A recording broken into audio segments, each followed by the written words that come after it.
आता ज्वारीची आप्पे किंवा ज्वारीचे पड्डू करण्यासाठी मी कांदा बारीक चिरून घेतला आहे, कोथिंबीर घेतली आहे, गाजर खिसून घेणार आहे. त्याच्यानंतर 2 मिरच्या आणि 2 लसूण पाकळ्या चेचून घेणार आहे. थोडंसं खोबरं बारीक चिरून घेतलं आहे आणि थोडंसं खोबरं खिसून घालणार आहे. त्याच्यात टेस्ट चांगली येण्यासाठी पहिल्यांदा मी हे करून घेते, कॅरेट खिसून घेते. आता लसूण आणि मिरची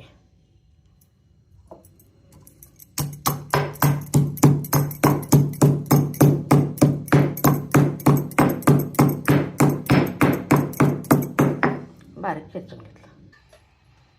आता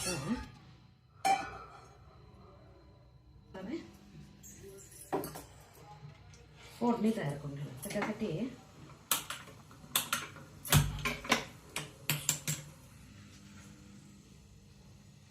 थोडंसं तेल घालायचं. नाकाचं पाण्यात ठेवलं आहे. ही 1 वाटी ज्वारीचं पीठ आहे. त्याच्यात थोडं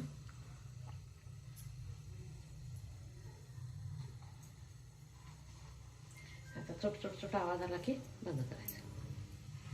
हिंग घालायचं. आता आवाज आला तर गॅस बंद करायचा.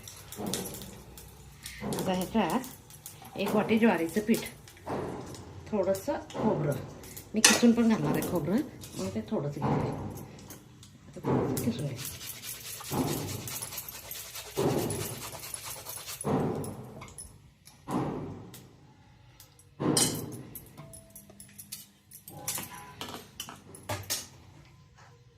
थोडीशी हळद, घातलेला कांदा, घरात ढोबळी मिरची, कोबी काही पण घातलं तर चालतंय, पालक घातला तर चालतंय, गाजर, कोथिंबीर, भरपूर कोथिंबीरचा वापर जास्त करा. त्याच्यानंतर पांढरे तीळ,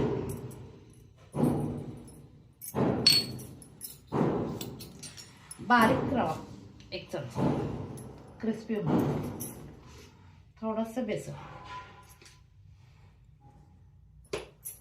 त्याच्यानंतर 1 चमचा दही. थोडंसं आंबट असलं तर चालेल, जास्त आंबट नको, थोडंसं चालेल. मीठ चवीनुसार. लाल तिखट काय मी घालणार नाही, कारण मी याच्यात हे केले ना, हे हिरवी मिरची आणि लसूण चेचलं ते घालणार, त्यामुळे लाल तिखट घालणार. आता हे सगळं काय करायचं, असं पहिल्यांदा ड्रायचं मिक्स करून घ्यायचं. ह्याच्यानंतर आपण जे वाटी घेतल्या की नाही, त्या वाटीनं पाणी घालायचं, जास्त नाही घालायचं, कारण ते जास्त घट्ट पण चालत नाही, जास्त पातळ पण चालत नाही. आता मी 1 वाटी घातलं आहे, जास्तीत जास्त 1/2 वाटी घालायचं. म्हणजे आपल्याकडे किती व्हेजिटेबल्स पण घातलं त्याच्यावर ते अवलंबून राहतं. आता मी थोडंसं पाणी घालायचं चालतं.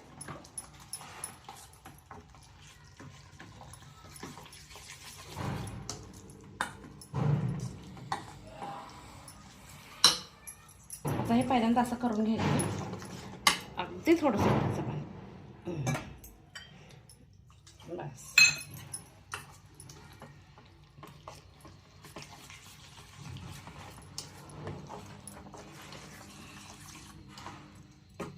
म्हणजे जास्त पातळ पण नाही ठेवायचं, जास्त घट्ट पण नाही ठेवायचं.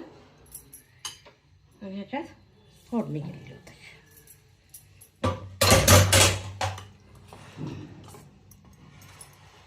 आता आप्पे किंवा पड्डू करण्यासाठी पीठ तळायचं. ह्याच्यात थोडासा करायच्या वेळेला सोडा घालायचा, मग करायचं. आता पड्डू करण्यासाठी मी तवा तापायला ठेवला आहे. पहिल्यांदा ह्याच्यात अगदी थोडा सोडा किंवा इनो घालायचं, अगदी थोडा करायच्या वेळेला, म्हणजे हलका खुसखुशीत होण्यासाठी. थोडंसं पाणी थोडंसं तर मिक्स करून घ्यायचं. आता पहिल्यांदा सगळ्याला तेल मिडियम हे करून झालं, तापला गेला तवा. पहिला इडली असू दे, डोसा असू दे किंवा पड्डू असू दे, पहिल्यांदा करतोय त्याला तेल लावायचं, नंतर त्याला लावायची गरज नसते. एक काढला की मग दुसऱ्याला गरज नसते.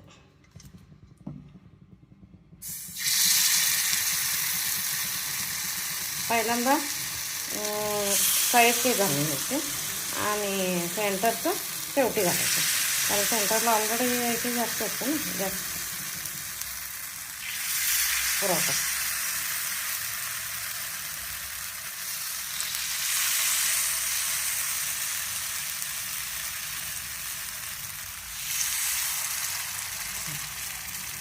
आता सेंटरचा आता 1-2 मिनटं जाऊ दे. आता गॅस थोडासा मोठा करायचा आहे, जास्ती नाही करायचं, आणि 1-2 मिनटं झाकून ठेवा. आता 1-2 मिनटं झाल्यात, उघडून बघायला पाहिजे. आज आमचा मुलगा बांधकाम चालू नाही, त्यामुळे माझा आवाज क्लिअर आहे, नाही तर तो बांधकामाचाच आवाज जास्त येतोय आणि माझा आवाज कमी येतो. आता हे गॅस थोडासा मोठा करायचा, म्हणजे क्रिस्पी होण्यासाठी की नाही फार मोठा ठेवायचा नाही, तर मग करपायला लागतं. करेक्ट जर आपलं पाणी कॉम्बिनेशन करेक्ट झालं असतं की नाही पिठाचं, आपण आपलं वाटतं.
सेंटरचा उशिरा जरी घातला तर त्याच्याबरोबरच ते भाजलं जातं.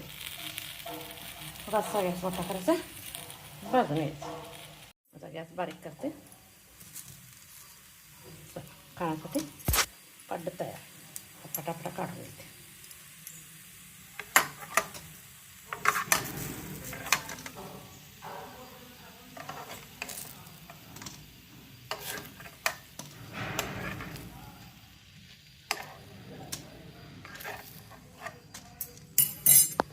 किती छान क्रिस्पी झाले. जरा गार होते आणि मग डिश करायला येते. आता त्यासारखं परत येतं.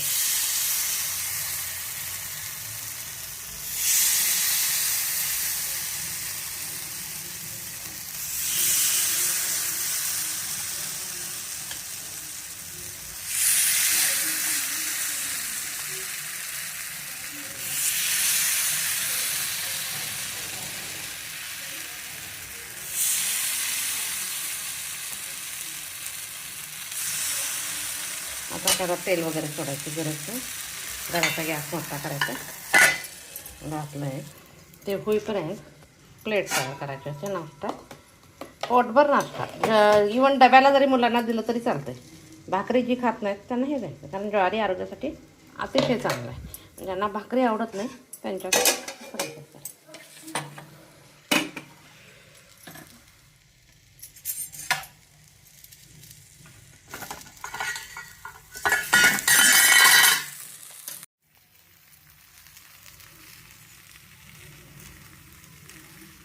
मस्त भाजी चालल्या.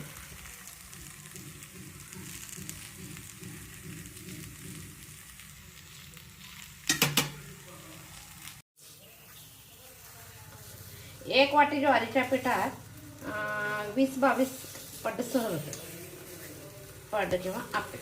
आम्ही कर्नाटकमध्ये शक्यतो पड्ड म्हटलं होतं, महाराष्ट्रात आप्पे म्हटलं.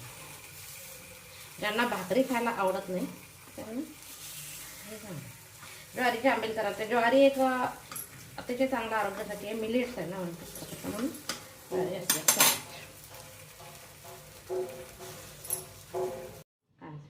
तयार आहे.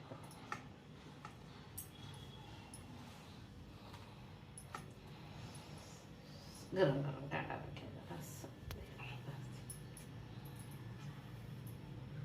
माझी रेसिपी आवडली असेल तर लाईक शेअर सबस्क्राईब करा. आता नारळाची चटण्यासाठी ओलं खोबरं बारीक चिरून घेतलं आहे मी. मिक्सरला लवकर होते बारीक चिरलं की. कोथिंबीर, लसूण, हिरवी मिरची आणि चिंच किंवा लिंबू घालायचं. मी आज चिंच घालणार आहे. पहिला मिरच्या घालून घेते. खोबरे, कोथिंबीर, लसूण,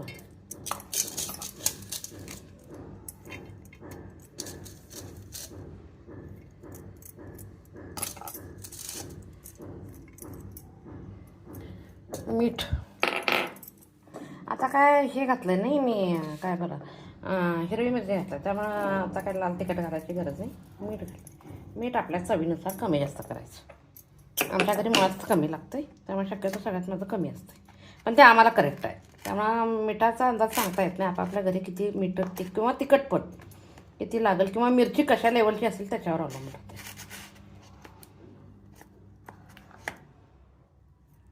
एवढीशी चिंच घातली.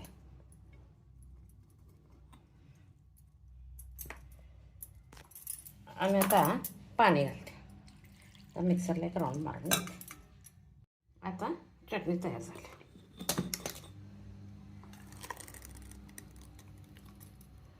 अगदी थोडंसं पाणी घालायचं किंचित. खोबऱ्याची चटणी उकळावर केली तर फार छान होते. कर्नाटकमध्ये वळखल चित्राना म्हणून एक मेनू आहे, ब्रेकफास्ट मेनू. मी एकदा करून दाखवते, फार टेस्ट आहे. वळखल म्हणजे उकळ, त्याच्यात केलं असतं, फार छान येते टेस्ट. खोबऱ्याची चटणी खाण्यासाठी तयार.